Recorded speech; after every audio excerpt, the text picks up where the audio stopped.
Hello everyone, welcome. This is the VOX AC15TBX, the KORG model, which was made from the 90s to the 2000s.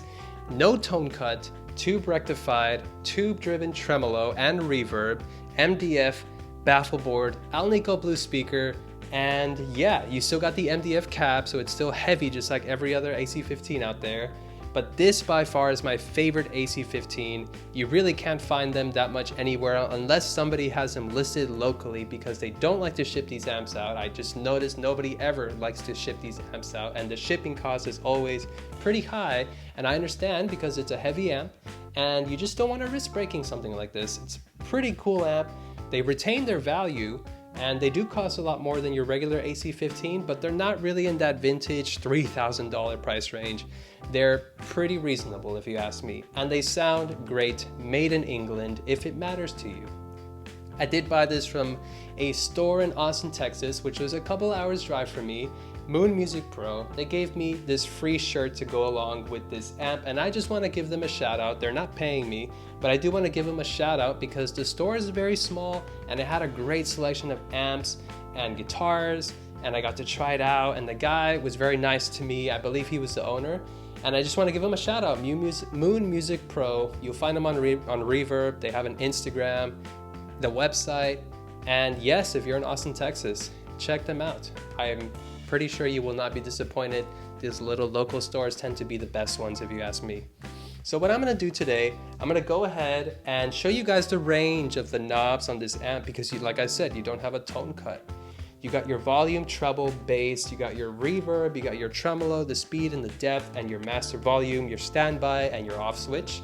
But I would like to show you guys the range of these knobs and how far they can go, how deep that reverb can go, how deep the tremolo can sound. And then I'll give you guys some really cool sounds with my Stratocaster, which if you ask me, it's a little bit of a spoiler for this video. I think this guitar is made for this amp. And you got your Rickenbacker, which I'm gonna play as well. And you got your Epiphone Casino, which I'm going to play as well. This amp needs no pedals, no overdrive pedals you will hear on this video, just straight amp because this amp speaks for itself.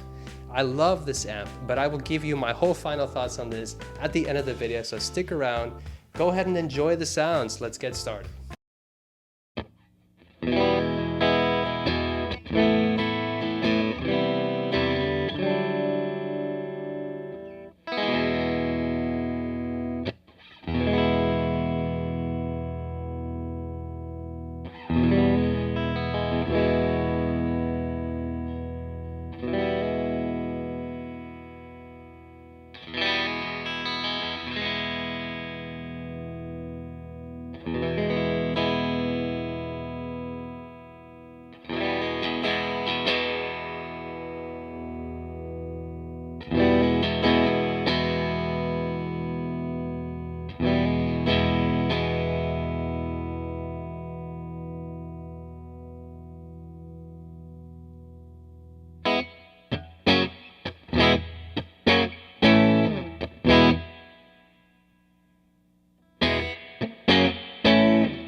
Well guys, what did you think of this Vox AC15 Top Boost with the Alnico Blue Speaker? Let me tell you what I think. I think this is the best AC15 I've ever played.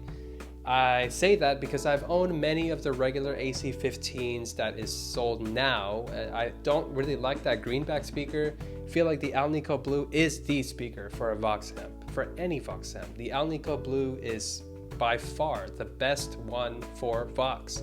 And this amp, for me, just hearing it, it just proves that. It doesn't have the tone cut, but I don't really miss it. I do love that it's tube driven, and I think that is influencing the sound a bit, because I do think it sounds great and it feels great under the fingers to play. And I don't really need that normal channel. I never really liked plugging into it when I had a regular AC15. So this ticks all the boxes for me. The only thing that I didn't really touch on is reliability. Now, I think this amp is going to be a reliable amp, but I know that there's a lot of talk about these amps maybe having some slight reliability issues.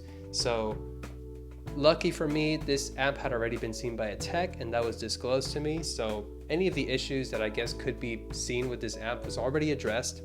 But I think it's fine. You still got the same transformers. Everything here is still stock and original with the exception of a couple of caps that were replaced. And I think that's just due to the age of the amp.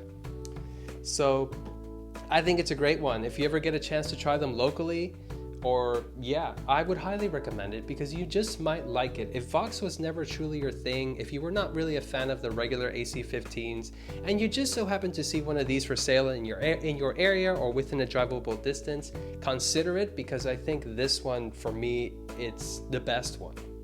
You know, I've not tried a vintage one, but that's okay. Maybe one day, but they're definitely out of my price range. This one was a little bit more closer. So I really enjoy this one, and I think I'm going to get a lot of cool recordings out of this one. So I'm excited to have it next to my vintage Princeton Reverb. But that's my thoughts on this. I think it's a great amp, and I do want to say thank you so much for watching, and I hope to see you all in the next one.